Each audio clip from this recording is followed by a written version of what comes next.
नमस्कार, मैं श्रुति सिंह। स्वागत है आप सभी का इनसाइड झारखंड न्यूज के इस बुलेटिन में। चले जानते हैं आज की खबरों के बारे में। खबरों की शुरुआत करते हैं राजधानी रांची से।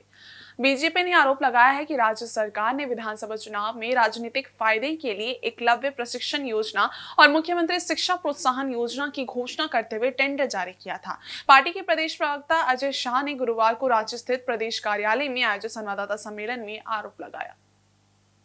शाह ने कहा कि इन दोनों योजनाओं के तहत झारखंड के 35,000 बच्चों को यूपीएससी, जेपीएससी, इंजीनियरिंग, सीए और मास कम्युनिकेशन समेत अन्य परीक्षाओं की तैयारी कराने का वादा किया गया था। मुख्यमंत्री ने इस दौरान घोषणा की थी कि झारखंड के बच्चों को मुफ्त कोचिंग के साथ साथ 2,500 रुपए प्रति महीने भी दिए जाएंगे। प्रदेश प्रवक्ता ने बताया कि इन योजनाओं के लिए 2023 में टेंडर निकाला गया था, जिसमें देश भर की 100 संस्थानों ने टेंडर भरा था, लेकिन इस टेंडर को अब तक पूरी तरह से ठंडे बस्ते में डाल दिया गया है। उन्होंने सवाल उठाया कि आखिर क्यों टेंडर प्रक्रिया को अब तक पूरा नहीं किया गया और झारखंड के बच्चों को इन योजनाओं का लाभ नहीं मिल सका।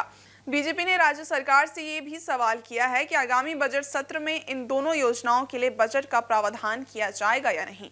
पार्टी ने ये स्पष्ट किया कि वह राज्य सरकार से इन योजनाओं पर जवाब मांगने के लिए आगामी विधानसभा सत्र में ये मुद्दा उठाएगी। इतना बड़ा टेंडर जो कि झारखंड के 35,000 बच्चों को मिलना था, और अगर आप देखा जाए तो एक बच्चा जब नौकरी पाता है तो डायरेक्ट रूप से वो कम से कम 100 लोगों को इफेक्ट करता है, यानी 3.5 करोड़ लोग आप समझ सकते हैं कि इससे इफेक्टेड होंगे अगर वो 1000 को इफेक्ट करेगा तो, यानी कि पूरे झारखंड के पॉपुलेशन को इफेक्ट कर रहा टेंडर क्यों कैंसिल किया गया? क्या इस विडंबना थी कि बार बार मुख्यमंत्री जी ने भाषण देने के बावजूद इस टेंडर को कैंसिल किया? नंबर 2, इस टेंडर में यह लिखा हुआ है कि बजट का प्रावधान इसको पहले से था, बजट संख्या 156, बजट संख्या 157। तो जिस प्रोग्राम को इंप्लीमेंट करने के लिए पहले से ही बजट का फंड अलॉटेड था, उस बजट के फंड का क्या हुआ? क्या उसको सरेंडर कर दिया गया? क्या किसी दूसरे डिपार्टमेंट में शिफ्ट कर दिया गया, या डिपार्टमेंट ऑफ हायर एजुकेशन में वो पैसा अभी भी वही का वही है?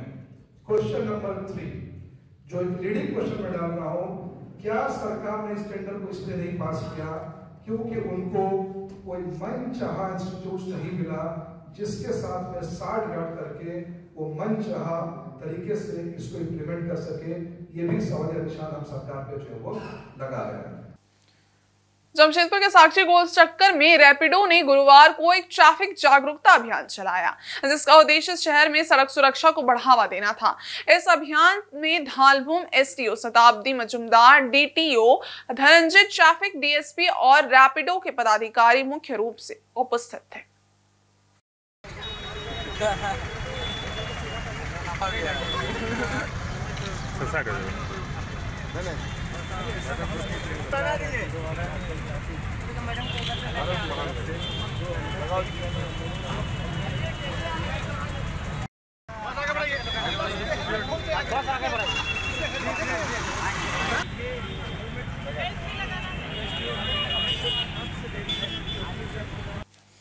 अभियान के दौरान हेलमेट न पहनने वाले वाहन चालकों को हेलमेट वितरित किए गए और उन्हें भविष्य में हमेशा हेलमेट पहनकर वाहन चलाने का आग्रह किया गया। सभी को हेलमेट पहनने के महत्व के बारे में जानकारी दी गई ताकि सड़क पर सुरक्षित यात्रा की आदत को बढ़ावा दिया जा सके। इसके साथ ही जो वाहन चालक हेलमेट पहनकर यात्रा कर रहे थे उन्हें चॉकलेट दी गई और उनके इस सकारात्मक कदम के लिए उनका उत्साहवर्धन किया गया। अभियान का मुख्य उद्देश्य लोगों में ट्रैफिक नियमों के पालन की जागरूकता बढ़ाना और सड़क दुर्घटनाओं को कम करने के लिए सुरक्षा उपायों को प्राथमिकता देना था। इस दौरान सभी वाहन चालकों से अपील की गई कि वे हमेशा हेलमेट पहनें और अन्य ट्रैफिक नियमों का पालन करें ताकि दुर्घटनाओं में कमी आए और सड़क पर हर किसी की सुरक्षा सुनिश्चित हो सके। और हमारे साथ में डीटीओ साहब भी है और डीएसपी ट्रैफिक भी है, और ये अभियान आगे भी हम लोग जारी रखेंगे। जो लोग हेलमेट नहीं पहनेंगे तो हेलमेट हम लोग गिफ्ट करेंगे और साथ में ये बोलेंगे कि हेलमेट पहनने के साथ साथ बेल्ट भी लगाना है। और जो लोग हेलमेट पहने हुए मिल रहे हैं हम लोग को, उनको हम चॉकलेट्स दे रहे हैं ताकि हम लोग का बेसिक पर्पस यही है प्रमोट करना, ज़्यादा से ज़्यादा हेलमेट्स का लोग यूज़ करें एंड प्रॉपर तरीके से हेलमेट पहनना सीखे, बेल्ट लगा के चला।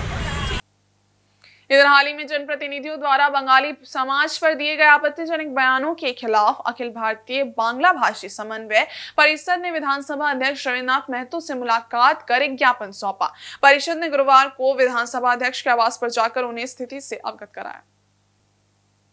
अखिल भारतीय बांग्ला भाषा समन्वय परिषद के कार्यकारी अध्यक्ष अभिजीत दत्ता गुप्ता ने बताया कि भाजपा विधायक अमित यादव और धनबाद से सांसद ढुल्लू महतो ने बंगाली समाज को लेकर आपत्तिजनक बयान दिया है। परिषद का मानना है कि किसी भी जनप्रतिनिधि को समाज में भेदभाव उत्पन्न करने वाला बयान नहीं देना चाहिए और इस तरह के बयान से समाज में बंटवारे की भावना फैलती है। अभिजीत दत्ता ने आगे कहा कि भाजपा विधायक और सांसद के बयान से प्रदेश अध्यक्ष बाबूलाल मरांडी को भी अवगत कराया गया था, लेकिन इस मामले में उनकी ओर से कोई ठोस कदम नहीं उठाया गया। इसके बाद परिषद ने इस मुद्दे को आधिकारिक रूप से विधानसभा अध्यक्ष के सामने रखा। उन्होंने बताया कि परिषद इस मामले में राष्ट्रव्यापी अभियान चलाने का निर्णय लिया है और समाज में सौहार्द बनाए रखने के लिए इस तरह के बयानों के खिलाफ लगातार संघर्ष करेंगे।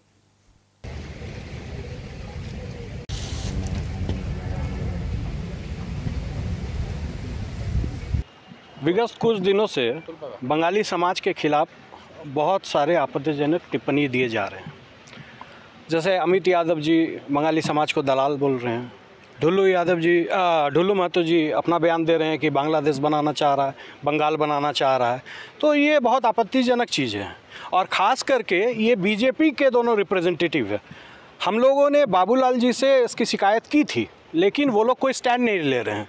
चूँकि जनसंघ जो है, बीजेपी जो है, उनके संस्थापक डॉक्टर श्यामा प्रसाद मुखर्जी खुद बंगाली समुदाय से हैं। अगर आप अपने जो संस्थापक हैं उनके समुदाय के हितों की और सम्मान की रक्षा नहीं कर सकते तो बहुत बड़ी चीज़ है। अब अगर वो लोग स्टैंड नहीं ले रहे हैं तो हम लोग इसको आधिकारिक रूप से स्पीकर के पास आए हैं, क्योंकि आर्टिकल 14, आर्टिकल 15 और जो जिस धारा में शपथ ली जाती है 188, उसके तहत आप इस तरीके का भेदभाव डिस्क्रिमिनेशन नहीं कर सकते। बंगाली समाज का बहुत अहम रोल रहा है पूरे देश में, चाहे नेताजी सुभाष चंद्र बोस हो, चाहे विद्यासागर हो, चाहे जो भी हो, खुदीराम बोस हो। आप काला पानी का इतिहास देख लें। काला पानी में अगर 1000 लोग हैं, उसमें लगभग 900 लोगों में बंगाली समाज आती है। तो आप किसको बोल रहे हैं? कोई एक व्यक्ति गलत हो सकता है, लेकिन समाज को इस तरीके से बांटना ये कहीं से उचित नहीं है और हम लोग अपने सम्मान के लिए खड़े हैं। इसमें हमारे स्पीकर महोदय से जो भी बात होती है वो आगे क्या कार्रवाई करते हैं ये देखने वाली बात है। अदरवाइज़ हम लोग इसको राष्ट्रव्यापी जो है आंदोलन हम लोग चलाएंगे कि ये बयान जो उन्होंने दिया है इसको वापस लेना पड़ेगा या फिर उन पर कार्रवाई होनी बहुत ज़रूरी है। और इधर जेपीएससी में अध्यक्ष की नियुक्ति की मांग को लेकर छात्रों ने अनोखे अंदाज में प्रदर्शन किया। छात्र नेता सत्यनारायण शुक्ला के नेतृत्व में आंदोलन कर रहे छात्रों ने गुरुवार को जेपीएससी के गेट पर पिंडदान और ब्रह्मभोज कर अपना विरोध जताया। छात्रों ने सरकार से जल्द आयोग की व्यवस्थाओं को दुरुस्त करने की मांग की है। उनका कहना है कि झारखंड लोक सेवा आयोग की अध्यक्षता का पद 22 अगस्त 2024 से खाली पड़ा है। 6 महीने से ज्यादा का समय बीतने के बावजूद आयोग में न तो नया अध्यक्ष नियुक्त किया गया है और न ही कार्यकारी अध्यक्ष की नियुक्ति की गई है।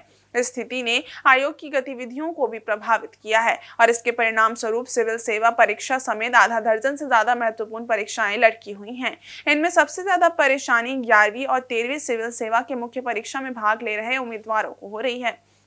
इन परीक्षाओं में भाग लेने वाले छात्रों का भविष्य इस अनिश्चितता के कारण अधर में लटका हुआ है। छात्रों का कहना है कि आयोग के कार्यों को सुचारू रूप से चलाने के लिए जल्दी से अध्यक्ष की नियुक्ति की जानी चाहिए ताकि परीक्षाओं की प्रक्रिया बिना किसी विघ्न के पूरी हो सके।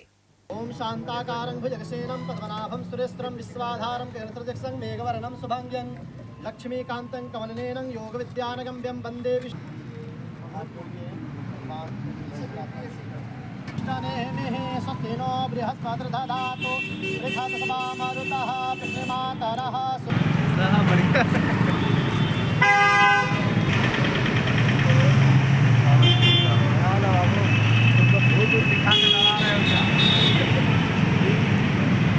संस्था जेपीएससी जिसमें 7 महीना से चेयरमैन नहीं, और चेयरमैन इसलिए नहीं है क्योंकि राज्य की सरकार हेमंत सोरेन जी के नेतृत्व वाली सरकार ने कभी चाहा नहीं कि इस राज्य के युवाओं को रोजगार मिल सके। यहाँ के छात्रों को रोजगार मिल सके। छात्र लंबे समय से आंदोलनरत हैं। छात्र एक ही डिमांड कर रहे हैं कि हमको मेरा चेयरमैन दे दीजिए ताकि हमको रोजगार मिल सके। जो जेपीएससी के एस्पिरेंट हैं उनका परीक्षा फल प्रकाशित होना है और वो सरकार से लगातार डिमांड कर रहे हैं कि हमको जेपीएससी का चेयरमैन दे दीजिए ताकि परीक्षा फल प्रकाशित हो सके, रोजगार मिल सके। अलग अलग ज़िले से छात्र आते हैं, राजधानी में पढ़ाई करते हैं। अपना जीवन यापन किस प्रकार से, किस कष्ट में, किस दुख में, किस मर्म में करते हैं, राज्य सरकार को छात्रों के दुख की चिंता नहीं है। तभी इस प्रकार से छात्र लोगों ने तंग आकर आज जेपीएससी का पिंडदान भी कर दिया है और ब्रह्मभोज भी खिला दिया है कि अब हमसे कोई अपेक्षा इस सरकार से नहीं है कि सरकार जेपीएससी का चेयरमैन नियुक्त करेगी कि नहीं करेगी, क्योंकि लंबे समय से छात्रों का साल बर्बाद होता है और छात्रों का पैसा बर्बाद होता है। छात्र अपना समय लगा रहे हैं और अपना पैसा भी लगा रहे हैं, लेकिन छात्रों को रिटर्निंग में कुछ नहीं मिल रहा है। हम सरकार से एक ही मांग करते हैं कि छात्रों को ठगा ठगी नीति बंद कीजिए, जेपीएससी का चेयरमैन अविलंब नियुक्त कीजिए ताकि जो जेपीएससी के एस्पिरेंट हैं उनका परीक्षा फल प्रकाशित हो सके और छात्रों को रोजगार मिल सके, छात्रों को न्याय मिल सके।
संस्था जेपीएससी जिसमें 7 महीना से चेयरमैन नहीं, और चेयरमैन इसलिए नहीं है क्योंकि राज्य की सरकार, हेमंत सोरेन जी के नेतृत्व वाली सरकार ने कभी चाहा नहीं कि इस राज्य के युवाओं को रोजगार मिल सके, यहाँ के छात्रों को रोजगार मिल सके। छात्र लंबे समय से आंदोलनरत हैं। छात्र एक ही डिमांड कर रहे हैं कि हमको मेरा चेयरमैन दे दीजिए ताकि हमको रोजगार मिल सके। जो जेपीएससी के एस्पिरेंट हैं उनका परीक्षा फल प्रकाशित होना है और वो सरकार से लगातार डिमांड कर रहे हैं कि हमको जेपीएससी का चेयरमैन दे दीजिए ताकि परीक्षा फल प्रकाशित हो सके, रोजगार मिल सके। अलग अलग ज़िले से छात्र आते हैं, राजधानी में पढ़ाई करते हैं। अपना जीवन यापन किस प्रकार से, किस कष्ट में, किस दुख में, किस मर्म में करते हैं, राज्य सरकार को छात्रों के दुख की चिंता नहीं है। तभी इस प्रकार से छात्र लोगों ने तंग आकर आज जेपीएससी का पिंडदान भी कर दिया है और ब्रह्मभोज भी खिला दिया है कि अब हमसे कोई अपेक्षा इस सरकार से नहीं है कि सरकार जेपीएससी का चेयरमैन नियुक्त करेगी कि नहीं करेगी, क्योंकि लंबे समय से छात्रों का साल बर्बाद होता है और छात्रों का पैसा बर्बाद होता है। छात्र अपना समय लगा रहे हैं और अपना पैसा भी लगा रहे हैं, लेकिन छात्रों को रिटर्निंग में कुछ नहीं मिल रहा है। हम सरकार से एक ही मांग करते हैं कि छात्रों को ठगा ठगी नीति बंद कीजिए, जेपीएससी का चेयरमैन अविलंब नियुक्त कीजिए ताकि जो जेपीएससी के एस्पिरेंट हैं उनका परीक्षा फल प्रकाशित हो सके और छात्रों को रोजगार मिल सके, छात्रों को न्याय मिल सके, छात्रों को सड़क पर ना बैठना पड़े। मुख्यमंत्री जी, थोड़ा भी आप में संवेदना अगर बचा है छात्रों के प्रति तो अविलंब जेपीएससी का चेयरमैन की नियुक्ति की प्रक्रिया आप कीजिए, अन्यथा आप ये बता दीजिए पूरे राज्य की जनता को कि इस राज्य में कोई भी योग्य व्यक्ति नहीं है जो जेपीएससी का चेयरमैन बन सकता है। हम उसको भी मान लेंगे मुख्यमंत्री जी। या तो ये भी बता दीजिए अगर रेट लगाने का बात है कि कोई रेट लगाने वाला व्यक्ति इस राज्य सरकार को नहीं मिला है जो जेपीएससी चेयरमैन का रेट लगा सके। इसलिए मुख्यमंत्री जी, कारण क्या है, जवाब आपको सामने आकर छात्रों को, इस राज्य की जनता को देना पड़ेगा। छात्रों के भविष्य वहीं पूर्वी सिंहभूम जिले के पोटका प्रखंड के माहुल डीहा में श्री श्री राधा गोविंद भागवत संघ द्वारा 7 दिवसीय भागवत कथा श्रवण कार्यक्रम के तहत भव्य कलश यात्रा का आयोजन किया गया। इसमें शामिल श्रद्धालु मुख्य सड़क के नदी किनारे स्थित घाट से कलश में जल भरकर कथा स्थल पर पहुंचे।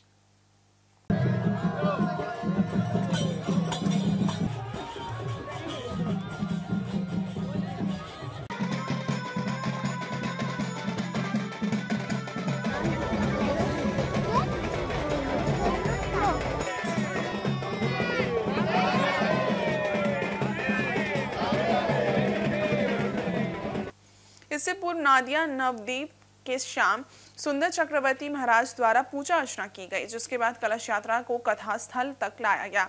कथा स्थल तक पहुंचने के दौरान राधा कृष्ण के जयकारों से पूरा क्षेत्र गूंजयमान हो गया। वहीं गाजे बाजे और कीर्तन मंडली ने यात्रा को और भी भव्य बना दिया। बाद में समाज सेवी दिनेश कुमार गुप्ता उर्फ पिंटू गुप्ता ने फीता काट कर भागवत कथा पंडाल का विधिवत उद्घाटन किया। आयोजन समिति के सदस्य एवं पंचायत समिति सदस्य रामेश्वर पत्र ने कहा कि ये 7 दिवसीय भागवत कथा क्षेत्र में सुख शांति समृद्धि और मंगल कामनाओं को लेकर आयोजित की गई है। इसमें आसपास के दर्जनों गाँव के सैकड़ों लोग शामिल होंगे और इस पुण्य कार्य का हिस्सा बनेंगे। नादिया नवद्वीप के श्याम सुंदर चक्रवर्ती महाराज ने कहा कि कलयुग में भागवत कथा का श्रवण मुक्ति के मार्ग को प्रशस्त करता है। भागवत कथा से भगवान और राधा कृष्ण प्रसन्न होते हैं और इस श्रवण से शुभ फल की प्राप्ति होती है। आज के समय में भागवत कथा का बहुत बड़ा महत्व है। भागवत में श्लोक आते हैं महात्मा में कि धन्य भागवती वार्ता प्रेत पीरा विनाशिनी सप्तापि तथा धन्यम कृष्ण लोक फलप्रद। यानी कि ये भागवत इतना ही गरिमामय है कि इससे प्रेत का जो पीड़ा होता है, अगर कोई प्रेत जोनि में चला जाता है तो उसका प्रेत पीड़ा विनाश हो जाता है अगर उसके लिए भागवत कराया जाए। और सप्ताहोपि तथा धन्यम, यानी कि ये जो भागवत सप्ताह का जो विधान है, ये सप्ताह कथा कृष्ण लोक फलप्रद, भगवान का धाम मिलता है जीव को, मोक्ष मिलता है। मोक्ष यानी कि ब्रह्म में विलीन होना नहीं, मोक्ष यानी कि मोह के क्षय। जब हमारा मोह संपूर्ण रूप में क्षय हो जाता है, वही मोक्ष है। इधर झारखंड विधानसभा अध्यक्ष रविनाथ महतो ने कहा कि आगामी बजट सत्र को लेकर विधानसभा में सभी आवश्यक तैयारियां पूरी कर ली गई हैं। बजट सत्र को सुचारू रूप से चलाने के लिए सभी राजनीतिक दलों के नेताओं और पदाधिकारियों के साथ बैठक की जाएगी, ताकि सत्र के दौरान कोई व्यवधान उत्पन्न न हो। साथ ही पत्रकारों से भी अपील की गई है कि वे विधानसभा की कार्रवाई को 100% ढंग से लोगों तक पहुँचाएं। बजट के लिए विधानसभा में जो आवश्यक तैयारियां होता है, वो तैयारी माकूल है, वे तैयारी ठीक ठाक है। और बजट में अब हम लोगों का सब दल के नेताओं के साथ बैठक होगा, ताकि विधानसभा को सुचारू ढंग से चलाया जा सके। पदाधिकारियों के साथ बैठक होगा, विधानसभा चलाने के क्रम में किसी तरह का व्यवधान उत्पन्न न हो। उसके बाद आप लोगों से भी एक बैठक होगा, जो कैसे विधानसभा चला। इतना तैयारी करने के बाद इसका सुखद संवाद हर लोगों के बीच में पहुंचाने का भी उत्तरदायित्व आप लोगों के पास है। आप लोगों से भी मेरा आग्रह रहेगा कि आप लोगों भी विधानसभा के कार्रवाई को 100% ढंग से वहां तक पहुंचाइए। और जमशेदपुर प्रखंड परिसर में बंद पड़े बुनकर केंद्र को पुनः चालू कर दिया गया है। गुरुवार को प्रखंड विकास प्राधिकारी सुमित कुमार ने इस केंद्र का निरीक्षण किया और मशीनों एवं अन्य व्यवस्थाओं का जायजा लिया। इस दौरान बीडीओ ने आश्वस्त किया कि जल्द ही यहां भी सभी सुविधाएं बहाल की जाएंगी।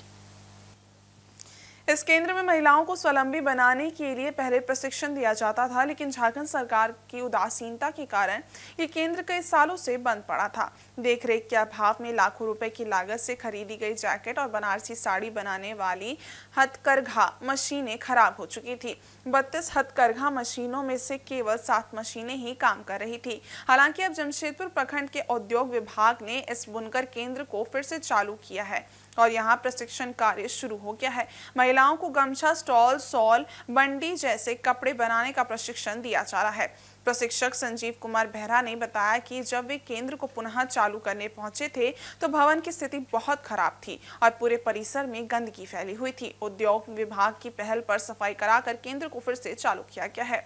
बहुत खराब जो कि पूरा सड़ गया था सामान। और ये सबको हम लोग जब से चालू किए 1 महीना पहले से हम लोग पूरा इसको तैयार किए हैं। हम लोग 3 आदमी मिला करके सबको साफ सुथरा करके और स्टार्टिंग किए। प्रखंड विकास प्राधिकारी सुमित कुमार ने कहा कि झारखंड सरकार का उद्देश्य महिलाओं को स्वावलंबी बनाना और उन्हें रोजगार से जोड़ना है। इसके लिए बुनकर केंद्र में प्रशिक्षण दिया जा रहा है। उन्होंने कहा कि केंद्र की व्यवस्था में सुधार करने के लिए प्रयास किए जाएंगे और जो भी खराब मशीनें हों उन्हें जल्द ठीक कराया जाएगा। ये बहुत ही अच्छा, एक सरकार की बहुत ही इम्पोर्टेंट मेरे ख्याल से एक योजना है, एक परियोजना है, जिसमें कि मैं चाहता हूँ कि यहाँ पे के लोग मैक्सिमम से मैक्सिमम आके यहाँ पे ट्रेनिंग लें, कुछ स्किल डेवलप कर लें और स्वरोजगार के लिए एक कदम आगे बढ़ा सकें। ये बहुत ही अच्छी पहल है सरकार की, जो कि हम चाहते हैं कि लोगों तक पहुँचे। इसके अलावा ट्रेनिंग ले रही सरस्वती सुंडी ने सरकार से अपील की कि उन्हें मिलने वाली छात्रवृत्ति राशि बहुत कम है। वर्तमान में उन्हें मात्र 1000 रुपये मिलते हैं, जिससे घर चलाना मुश्किल हो जाता है। उन्होंने छात्रवृत्ति राशि बढ़ाकर कम से कम 3000 रुपये करने की मांग की, ताकि अधिक महिलाएं बुनकर केंद्र में आकर प्रशिक्षण प्राप्त करें और रोजगार पा सकें। यही चाहते हैं कि बुनकर सेंटर फिर से खुले, उसके बाद यहाँ जितने भी महिलाएं हैं उसका रोज़गार या रोज़गार का ये मिले, और सरकार जैसे कि सरकार का जिस स्टेपन है थोड़ा सा बढ़ाते दे, ताकि आने जाने में जितने भी लेडीज़ है उनको थोड़ा सा सपोर्ट मिले। एक समय था जब रेडियो का दौर था और लोग समाचार से लेकर गाने तक रेडियो पर सुनते थे, लेकिन वक्त के साथ सब बदल गया। लेकिन आज भी जमशेदपुर के कदमा निवासी चिन्मय महतो रेडियो के एक अनोखे दीवाने हैं, जिनके पास 1957 से लेकर आज तक के सभी जमाने के रेडियो का संग्रह है। चिन्मय महतो ने अपने घर को रेडियो संग्रहालय बना लिया है, जहां 655 रेडियो रखे हुए हैं। उन्हें रेडियो का शौक बचपन से है, जब उनके पिता ने 5 साल की उम्र में बर्मा से एक रेडियो लाकर दिया था। 1980 के दशक में इनके घर पर रेडियो सुनने के लिए सैकड़ों लोग इकट्ठा होते थे।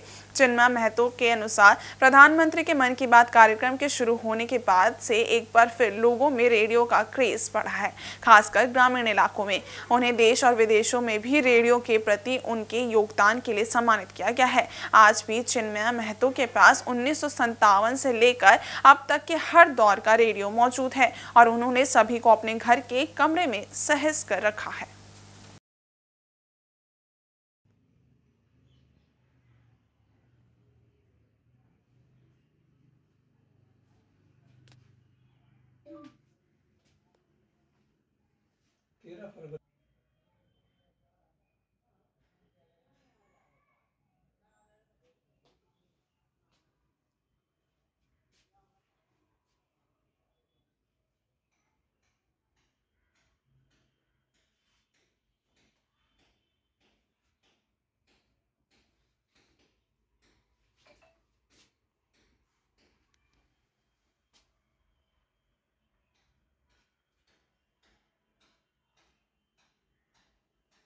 मैं कदमा उलियान का निवासी हूँ।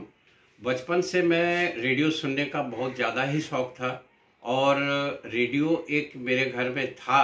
रेडियो सुनते सुनते मैं बड़े तो हुआ हूँ, लेकिन साथ साथ विविध भारती का कार्यक्रम और रेडियो सिलोन का कार्यक्रम सुनने के लिए मैं बेताब रहते थे और सभी कार्यक्रम में भाग लेते थे। और रेडियो से हम लोगों का नाम जब भी आता था तो बहुत ही उत्साहित होते थे। धीरे धीरे इस तरह का रेडियो सुनने का लालायित होने लगा। रेडियो देश और विदेश का प्रसारण सुनने का बहुत शौक़ था। तो radio Japan, radio Romania, radio voice of Germany, voice of America, ये सभी से कार्यक्रम सुनने का बहुत हम लोग का शौकीन रखते थे और चिट्ठी भी लिखा करते थे।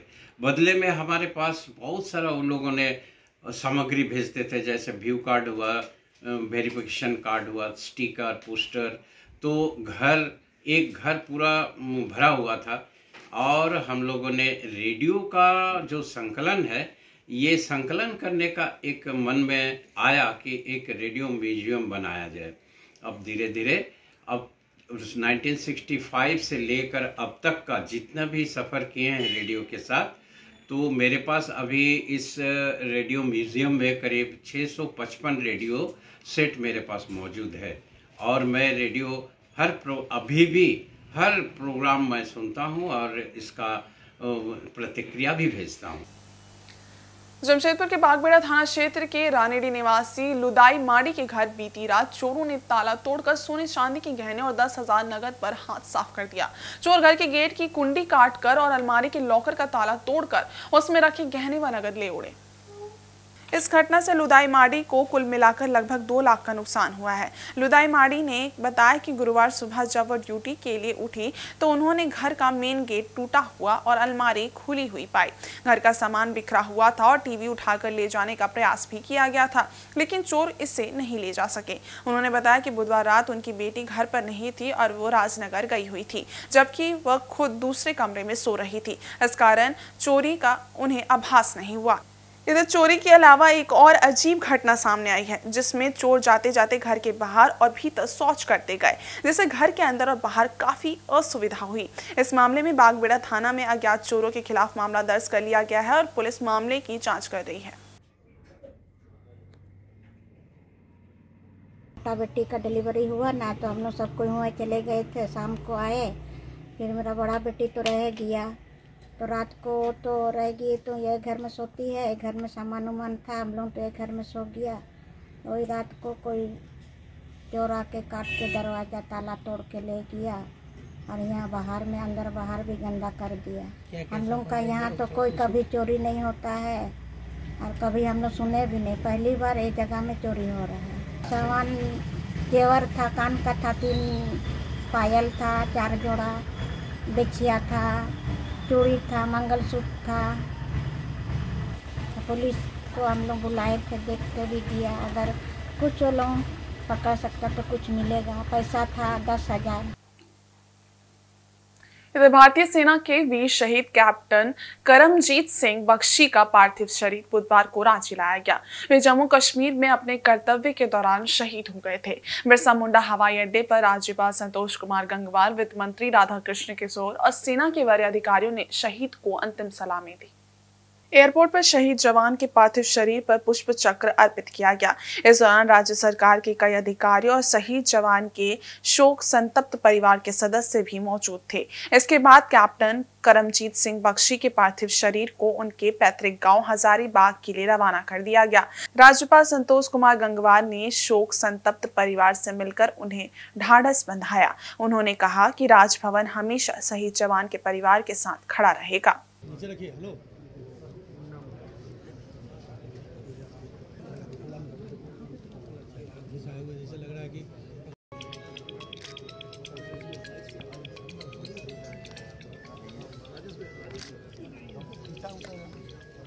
अरे काम किसी नहीं, ये सब मोबाइल से रखिए तो कैसे लगा दिए काम की तो सीधा बात रखो ना।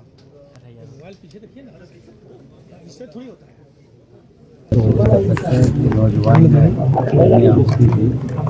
और देश की रक्षा की जो माननीय हमारे देश सरकार ने जो कहा है, हम सब उससे बंधे हुए हैं। इस परिवार की कोई समस्या ना है, हमारी छोटा है और कभी भी ऐसी बात होगी तो हर समय हम इनके साथ खड़े दिखेंगे। वहीं राज्य के वित्त मंत्री राधाकृष्ण किशोर ने भी शहीद जवान की शहादत पर शोक व्यक्त करते हुए कहा कि झारखंड के इस वीर सपूत ने देश के लिए सर्वोच्च बलिदान दिया है। राज्य सरकार की ओर से मैं इस परिवार को आश्वस्त करता हूं कि यदि कभी भी उन्हें मदद की जरूरत पड़ी तो सरकार हमेशा उनके साथ खड़ी रहेगी।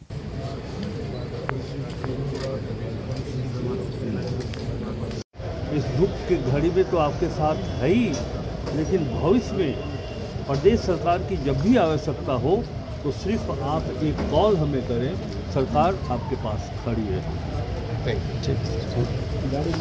इधर जमशेदपुर के पसोटी क्षेत्र स्थित हलुदवानी तिलकागढ़ गांव में बुधवार को जनजातीय कला और संस्कृति का भव्य प्रदर्शन देखने को मिला। यह आयोजन बाबा तिलका मेमोरियल क्लब द्वारा स्वतंत्रता सेनानी तिलका मांझी की 275वीं जयंती के उपलक्ष्य में किया गया।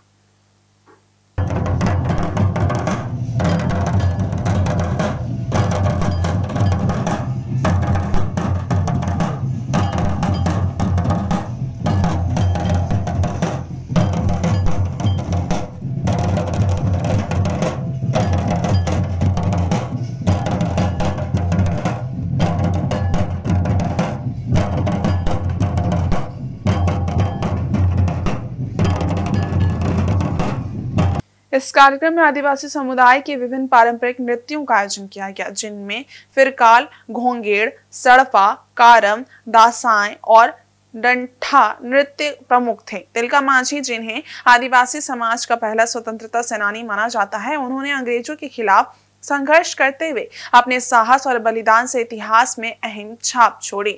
उनके जयंती पर समाज के लोगों ने सामूहिक रूप से उन्हें श्रद्धांजलि अर्पित की और उनके आदर्शों को अपनाने का संकल्प लिया। इस कार्यक्रम में जनजातीय समुदाय के विभिन्न समूहों ने अपने पारंपरिक नृत्यों और गीत के माध्यम से तिलका मांझी के संघर्ष और बलिदान को याद किया। इस अवसर पर स्थानीय लोग, समाज के नेता और कई अन्य गणमान्य व्यक्ति भी मौजूद थे। कार्यक्रम का उद्देश्य न केवल तिलका मांझी की जयंती मनाना था, बल्कि आदिवासी संस्कृति और उनकी धरोहर को बढ़ावा देना भी था।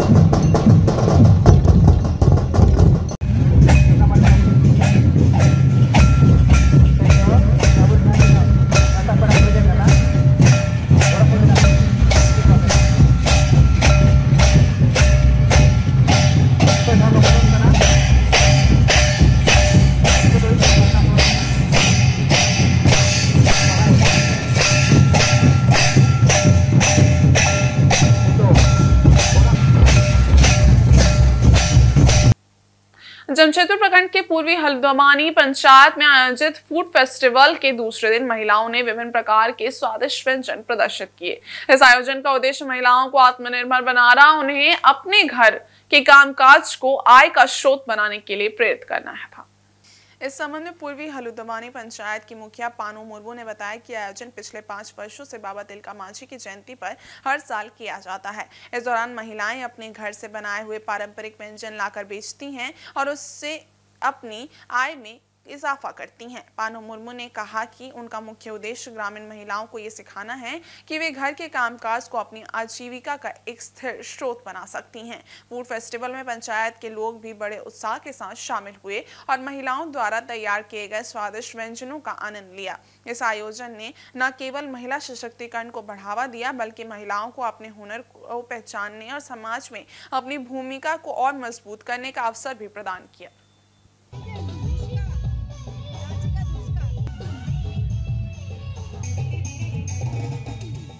हर साल ही बाबा तिलका मांझी के जयंती के अवसर पर बाबा तिलका की जयंती के अवसर पर ब्लड डोनेशन भी कैंप करते हैं। साथ में 11 और 12 को फूड फेस्टिवल, क्राफ्ट फेस्टिवल भी करते हैं। इसके पीछे मेरा उद्देश्य है जो ग्रामीण महिलाएं हैं उन लोग अपना खूबी समझे, स्किलनेस, मैंने जो भी घर की गृहिणी होती है उनके पास भरपूर स्किलनेस होता है, लेकिन हम लोग घर से ही निकल नहीं पाते हैं। जैसे आप होटल में देखेंगे कि जेंट्स लोग ही खाना बनाते हैं, लेकिन घर में तो लेडीज ही बनाती है ना, तो उनको अपना जो स्किलनेस है पता नहीं है। तो मैं इस स्टॉल के माध्यम से उनको प्रेरणा देना चाहते हैं कि अगर आप चाहोगे तो आप लाइफ में कुछ भी कर सकते हो और साथ ही उन लोग अपना विकास भी कर सकती है। जमशेदपुर के साक्षी स्थित टाटा स्टील के गेट पर गुरुवार सुबह ठेका मजदूरों ने अपने विभिन्न मांगों को लेकर जोरदार विरोध प्रदर्शन किया। लगभग 680 मजदूरों ने पीएफ, ईएसआई और ओवरटाइम का भुगतान नहीं होने से नाराज होकर कंपनी गेट को जाम कर दिया और नारेबाजी की। प्रदर्शन करने वाले मजदूर बामन इंजीनियरिंग इंडियन लिमिटेड के तहत काम करते हैं। उन्होंने आरोप लगाया कि कंपनी प्रबंधन उनकी जायज मांगों पर ध्यान नहीं दे रहा है। कई हफ्तों से कंपनी प्रबंधन से उनकी मांगों को लेकर वादे किए गए थे, लेकिन आज तक पीएफ, ईएसआई और ओवरटाइम का भुगतान नहीं किया गया है। मजदूरों ने यह भी आरोप लगाया कि ठेका कंपनी द्वारा उनके अधिकारों की अनदेखी की जा रही है और उनकी मेहनत का उचित मूल्य उन्हें नहीं मिल रहा है। उनका कहना है कि कंपनी और ठेकेदारों द्वारा बार बार आश्वासन देने के बावजूद उनकी समस्याएं हल नहीं हो पा रही हैं। इस स्थिति को लेकर मजदूरों ने स्पष्ट किया कि जब तक उनकी सभी मांगे पूरी नहीं होती वे हड़ताल पर रहेंगे और विरोध प्रदर्शन जारी रखेंगे। वे अपने अधिकारों की रक्षा के लिए किसी भी प्रकार के संघर्ष के लिए तैयार हैं। खबर लिखे जाने तक टाटा स्टील प्रबंधन की ओर से इस मामले पर कोई प्रतिक्रिया नहीं दी गई थी। जो छुट्टी पैसा है साल भर का, वो पैसा कटौती करके दिया गया है। इसके लिए हम लोग यहाँ पे सब इकट्ठा हुए हैं ताकि हम लोग का पूरा पैसा जो हम लोग का हक है, जो भी वर्कर्स है सबका हक का पैसा हम लोग को मिले। इसके लिए हम लोग का एक पेमेंट निकलता है, आधा तो पैसा दिया, आधा नहीं दिया है। कुछ नहीं दिया है। हमने सर देखिए, हम लोग गरीब आदमी, अगर पैसा हम लोग पैसा के लिए आए हैं 400-500 किलोमीटर से कमाने के लिए, अगर पैसा नहीं मिलेगा तो आदमी पेट चलाने के लिए तो मुश्किल होगा। और आज के इस बुलेटिन में बस इतना ही। हम कल फिर हाजिर होंगे कुछ और नई खबरों के साथ। तब तक के लिए देखते रहिए इनसाइड झारखंड न्यूज़। धन्यवाद।